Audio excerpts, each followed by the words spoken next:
ஃப்ளோட்டுனா என்னென்னா இப்போ நான் சொன்னால் புரியாது. இப்போ வாங்க நான் உங்களுக்கு ஒரு டெமோவாக க்ரியேட் பண்ணிவிட்டு அது எப்படி டிஸ்பிளே ஆகுதுன்னு பார்க்குறேன். அப்போ தான் உங்களுக்கு புரியும். ஃப்ளோட்டுனா என்னென்னா, ஃப்ளோட்டு ரொம்ப முக்கியமான கான்செப்ட். இது வந்து கொஞ்சம் லிசன் பண்ணுங்கள், ரொம்ப உன்னிப்பாக கவனிங்க, ஓகேங்களா? ஃபஸ்ட்டு என்னென்னா, நம்ம ஃபஸ்ட்டு என்ன பண்ண போகிறோன்னா, பேராகிராஃப் டேகு ஃபஸ்ட்டு என்ன போட்டிருக்கோம், மேலே ஒரு ஹெட்டிங் போட்டிருக்கோம். ஹெட்டிங் ஃபஸ்ட்டு இப்போ போட்டுக்கலாம். ஹெட்டிங் என்ன போடலாம், ஃப்ளோட்டுன்னு போட்டுக்கலாம். ஏன்னா இப்போ நம்ம என்ன டாபிக் போடுறோம், லாஸ்ட்டு டாபிக் ஃப்ளோட்டு பார்க்க போகிறோம். ஃப்ளோட்டு லாஸ்ட்டாக பார்க்க போகிறோம். அதுக்கு ஹெட்டிங் போட்டிருக்கோம். ஹெட்டிங் கீழே ஒரு இமேஜ் போட்டிருக்கோம். ஏன் இமேஜ் போட்டிருக்கோன்னா, இமேஜ் போட்டால் உங்களுக்கு ஈஸியாக புரியுனால இமேஜ் போட்டிருக்கேன்.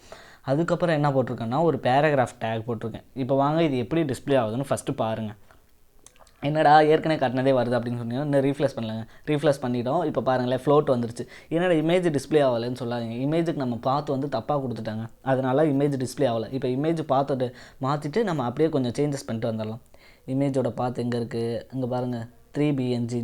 இப்போ மாற்றியாச்சுங்க. இப்போ வாங்க நம்ம இப்போ ரன் பண்ணி பாருங்கள். இப்போ தெரியுதா, இமேஜ் தெரியுதா? இமேஜ் கீழே ஒரு பேராகிராஃப் டேகு.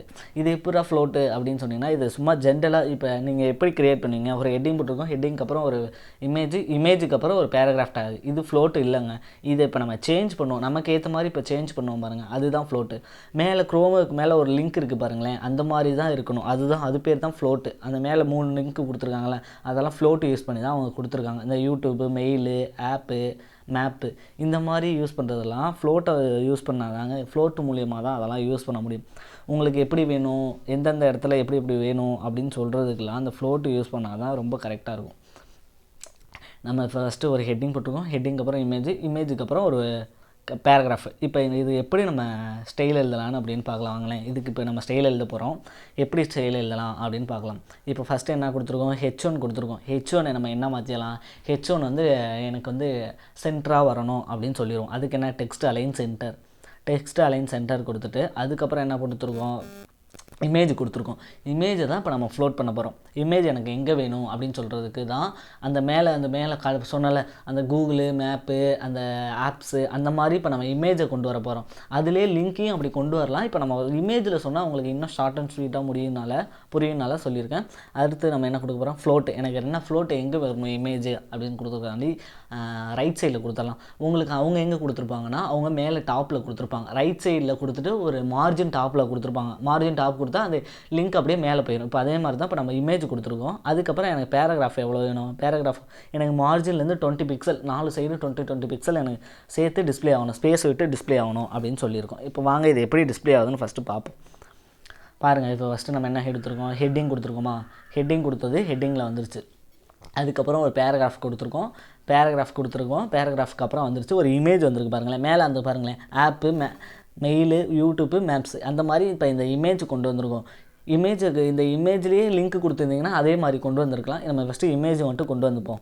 இப்போ இந்த இமேஜ் கீழே இருக்குது, எனக்கு இந்த இமேஜ் மேலே போகணும். அதுக்கு என்ன பண்ணணும்னா, இப்போ மார்ஜின் 4 சைடு 20 கொடுத்தோம்ல, எனக்கு ஒரே இந்த இமேஜ் மட்டும் எனக்கு மேலே போகணும், லைட்டாக பார்க்க ஒரு மாதிரி அசிங்கமாக இருக்குது, மேலே போகணும் அப்படின்னு சொல்கிறதுக்கு என்ன பண்ண போகிறோன்னா, இப்போ மார்ஜின் யூஸ் பண்ண போகிறோம். எனக்கு எங்கே இருக்குது இமேஜுங்கிற டேக்குள்ளே போயிட்டு உள்ளே போய்க்கலாம், எலமெண்ட்டுக்குள்ளே போயிட்டு என்ன பண்ண போகிறோம், இப்போ என்ன பண்ணலாம், மார்ஜின் கொடுத்துக்கலாமா. மார்ஜின் எவ்வளோ கொடுக்கலாம், ஒரு 20 பிக்சல் கொடுத்துடலாம்.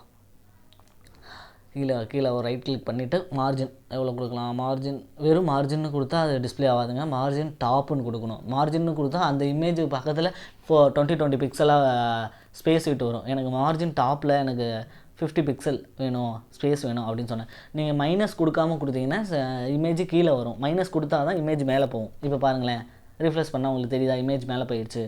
இந்த மாதிரி தாங்க ஃப்ளோட்டு யூஸ் ஆகும். உங்களுக்கு எங்கெங்கே எந்த இமேஜ் வேணும், எந்த இடத்துல இமேஜ் வேணும் அப்படின்னு சொல்கிறது தாங்க இந்த ஃப்ளோட்டோட வேலையே. நமக்கு எங்கெங்கே இமேஜ் வேணும், எங்கெங்கே இமேஜ் வரக்கூடாது அப்படின்னு சொல்லிட்டு. இப்போ நம்ம லெஃப்ட்டு கொடுத்தோம்ல, ரைட்டு கொடுத்தோம்ல, இப்போ இதே நம்ம லெஃப்ட்டாக கொடுத்து பார்ப்போமே. லெஃப்ட்டு கொடுத்தா எப்படி டிஸ்பிளே ஆகுதுன்னு பாருங்களேன். லெஃப்ட்லேயும் எப்படி டிஸ்பிளே ஆகும், லெஃப்ட்டில் இப்போ ரைட்டில் இருக்க இமேஜ் லெஃப்ட்டில் வரும். இதே மாதிரி தான் உங்களுக்கு எங்கே வேணால் அந்த இமேஜை ஷோ பண்ணி வச்சுக்கலாம். எனக்கு லெஃப்ட்டில் வேணும், ரைட்டில் வேணும், டாப்பில் வேணும், பாட்டமில் வேணும், இல்லை லெஃப்ட் சைடில் ஒரு 50% வேணும் அப்படின்னு சொல்லணும். இப்போ எனக்கு லெஃப்ட் சைடில் கொடுத்தனால லெஃப்ட் சைடில் வந்திருக்கு. ஒரு 20 பிக்சல் தள்ளி பேராகிராஃப் ஸ்டார்ட் ஆகுது. அது ஏன் 20 பிக்சல்னால் நம்ம பேராகிராஃபுக்கு 20 பிக்சல் 4 சைடும் கொடுத்துருக்கோம், அதனால தள்ளி வந்திருக்கு. இப்போ நம்ம நெக்ஸ்ட்டு என்ன பார்க்க போகிறோம்னா, ஃப்ளோட்லேயே இன்னொரு கான்செப்ட் இருக்குது. இதுவும் ஃப்ளோட் தான். இந்த மாதிரி ஃப்ளோட் யூஸ் ஆகும். இப்போ நம்ம ஒரு இமேஜ் பார்த்தோம்ல, இப்போ 3 இமேஜ் பார்த்துட்டு அதுக்கு கீழே பேராகிராஃபு. இப்போ நம்ம பார்த்தது ஃபஸ்ட்டு வந்து ஒரு ஜென்ரல் பார்த்தோம். இப்போ கொஞ்சம் அட்வான்ஸ்டாக பார்த்துடலாம். ஒரு இமேஜ் இந்த மாதிரி தான் கொடுத்துருப்பாங்க. நீங்கள் நிறைய வெப்சைட்டில் பார்த்துருப்பீங்களா, இந்த மாதிரிலாம் வந்திருக்கும். ஒரு இமேஜுக்குள்ளே கண்டென்ட், அந்த இமேஜ் எதுக்குரியது எப்படி அப்படின்னு சொல்கிறது தான் இந்த மாதிரி கான்செப்ட். அதுவும் ஃப்ளோட்டு யூஸ் பண்ணியிருப்பாங்க. எப்படி ஃப்ளோட்டு யூஸ் பண்ணியிருப்பாங்க அப்படிங்கன்னா, 3 இமேஜ் போட்டிருப்பாங்க. 3 இமேஜ் கீழேயும் ஒவ்வொரு பேராகிராஃப் போட்டிருப்பாங்க. அவ்வளோதாங்க. 3 இமேஜ் போட்டுட்டு 3 இமேஜுக்கு மார்ஜின் டாப்பு எல்லாம் கொடுத்துட்டதுக்கப்புறம் ஒவ்வொரு பேராகிராஃப் போட்டிருப்பாங்க. இப்போ இது எப்படி நம்ம க்ரியேட் பண்ண போகிறோன்னு பார்க்கலாமே. நான் ஏற்கனவே க்ரியேட் பண்ணி வச்சுட்டேன், அதை மட்டும் உங்களுக்கு சொல்கிறேன் பாருங்களேன். ஃபஸ்ட்டு நம்ம 3 பேராகிராஃப் போட்டிருக்கோம். 3 பேராகிராஃபுக்கும் தனித்தனி ஐடி கொடுத்துருக்கோம். எனக்கு ஃபஸ்ட்டு பேராகிராஃப் என்ன, ஃப்ளோட்டு. 2வது பேராகிராஃபுக்கு என்ன, ஃப்ளோட்டு 2. 3வது பேராகிராஃபுக்கு ஃப்ளோட்டு 3 அப்படின்னு கொடுத்துருக்கோங்க. ஃப்ளோட் 1 ஃப்ளோட் 3 அப்படின்னு கொடுத்துருக்கோங்க. இந்த மாதிரி ஒவ்வொன்றுக்கும் எனக்கு ஐடி தனித்தனியாக வேணும். ஏன்னா இப்போ நம்ம ஒவ்வொன்றுக்கும் தனித்தனியாக தானே டிஸ்பிளே பண்ண போகிறோம். அதனால எனக்கு ஒவ்வொரு ஐடியும் தனித்தனியாக வேணும் அப்படின்னு சொல்கிறதுக்காண்டி தனித்தனியாக ஸ்டைல் எழுத போகிறோம். அதுக்காண்டி தான் இப்போ நம்ம தனித்தனியாக கொடுத்துருக்கோம். ஃபஸ்ட் என்ன கொடுத்துருக்கோம், ஃபஸ்ட் வந்து எனக்கு ஃப்ளோட் 1. இப்போ நம்ம எதுக்கு ஸ்டைல் எழுத போகிறோம், ஒவ்வொரு இதுக்கும் பிஆர் டேக் கொடுத்துக்கலாம், பிஆர் டேக் கொடுக்காமே இருக்கலாம். நம்ம பிஆர் டேக் கொடுத்தே பண்ணுவோம். ஃபஸ்ட்டு இதுக்கு ஃப்ளோட்டு 1க்கு எழுதிடலாமா. பார்டர், ஏன் பார்டர்னால் என்னன்னு தெரியலன்னா நம்ம முன்னாடி வீடியோவில் பார்த்துருக்கோம். அதை பார்த்துட்டு ஃபுல்லாக வாட்ச் பண்ணுங்கள், ஸ்கிப் பண்ணாமல் வாட்ச் பண்ணுங்கள், அப்போ தான் புரியும். இப்போ நம்ம என்ன பண்ண போகிறோம்னா, பார்டர் கொடுத்துடலாம். பார்டர் வந்து தின் அண்ட் சாலிடாக இருக்கணும் அப்படின்னு கொடுத்துடலாம். ஏன்னா நம்ம பார்த்தது பாக்ஸ், அவங்க இமேஜ் போட்டுருக்காங்க. நம்ம பாக்ஸை வச்சு பேராகிராஃப் போடுவோம். இமேஜ் கொடுத்தாலும் அதே மாதிரி டிஸ்பிளே ஆகும். நம்ம இமேஜ் கொடுத்தா அவங்களுக்கு அவ்வளோ சீக்கிரம் புரியாதனால நம்ம பேராகிராஃப் வச்சு கொடுத்துருவோம். ஒரு ஹெட்டிங்க்கு அப்புறம் பேராகிராஃப், ஷார்ட் அண்ட் ஸ்வீட்டாக முடிஞ்சிடும், சீக்கிரமாக முடிஞ்சிடும். அதனால் அந்த ஹெட்டிங் கொடுத்துட்டு ஒரு பேராகிராஃப். எனக்கு 3 இமேஜும் ரைட் சைடில் வரணும். ரைட் சைடு ஃபஸ்ட்டு எனக்கு ஃப்ளோட் கொடுத்தது ரைட்டு, அடுத்து கொஞ்சம் ஸ்பேஸ் இருக்குல்ல, அந்த இடத்துல இன்னொரு இமேஜ் வரணும், இன்னொரு பேராகிராஃப், அந்த இது இன்னொரு ரைட்ஸு, அப்படியே கொஞ்சம் கொஞ்சமாக அப்படியே லைனாக வரும். உங்களுக்கு இப்போ சொன்னால் புரியாது, டிஸ்பிளே பண்ணுறப்ப பாருங்களேன். எனக்கு மூணாவதோட பேராகிராஃப் எங்கே வரணும், அதுவும் எனக்கு ரைட் சைடில் தான் வரணும். லெஃப்ட்டில் கொடுத்துருக்கேன், ஏன்னா அது டிஃபால்ட்டாகவே லெஃப்ட்டில் தான் இருக்கும். அதனால் இப்போ ஒன்றும் பிரச்சனை இல்லை. இப்போ பாருங்களேன், இது 3 எப்படி டிஸ்பிளே ஆகுதுன்னு இப்போ பாருங்களேன். நம்ம கொடுத்துருந்த ஃபஸ்ட்டு என்ன ஃப்ளோட்டு லெஃப்ட்டில் டிஸ்பிளே ஆகுதுல்ல, அடுத்த கொடுத்த ஃப்ளோட்டு ரைட்டு, அடுத்த கொடுத்த ஃப்ளோட்டு ரைட்டு. இப்போ நம்ம கடைசியாக கொடுத்த ஃப்ளோட்டு தான் இங்கே. இது இப்போ நம்ம கடைசியாக கொடுத்த ஃப்ளோட்டு, இப்போ நம்ம செலக்ட் பண்ணுறது கடைசியாக கொடுத்த ஃப்ளோட்டு, அதுக்கு பக்கத்தில் இருக்கிறது அதுக்கு முன்னாடி கொடுத்த ஃப்ளோட்டு, அதுக்கு பக்கத்தில் இருக்கிறது அதுக்கு முன்னாடி கொடுத்த ஃப்ளோட்டு. இப்படி கடைசியிலேருந்து தான் டிஸ்பிளே ஆகும், ஸ்டார்டிங்லேருந்து டிஸ்பிளே ஆகாது. ஓகேங்களா, இந்த மாதிரி தான் ஃப்ளோட்டு யூஸ் ஆகும். இப்போ நம்ம டெமோ வீடியோவில் பார்த்தோம்ல, டெமோ வீடியோவில் பார்த்தது இமேஜ் வச்சு பார்த்துருந்தாங்க. நம்ம ஒரு பேராகிராஃபை வச்சு கொடுத்துருக்கோம், அவ்வளோதான். அவங்களுக்கும் நமக்கு வித்தியாசம். அவங்க ஒரு இமேஜை வச்சு கொடுத்துருங்க, இந்த இடத்துல இமேஜ் கொடுத்துருந்தா இமேஜ் டிஸ்பிளே இருக்கும். ஓகேங்களா. ஓகே ஃப்ரெண்ட்ஸ், இந்த வீடியோ உங்களுக்கு பிடிச்சிருந்துச்சுன்னா லைக் பண்ணுங்கள், ஷேர் பண்ணுங்கள், சப்ஸ்கிரைப் பண்ணிவிட்டு அந்த பெல் பட்டனில் ஆல்னு கிளிக் பண்ணுங்கள். CSSோட ஃபுல் கோர்ஸும் நம்ம சேனலோட பிளேலிஸ்ட்டில் இருக்குது. HTMLோட ஃபுல் கோர்ஸும் நம்ம சேனலோட பிளேலிஸ்ட்டில் இருக்குது. டிஸ்கிரிப்ஷன்லையும் கொடுக்குறேன், நீங்கள் வாட்ச் பண்ணுங்கள். தேங்க்யூ.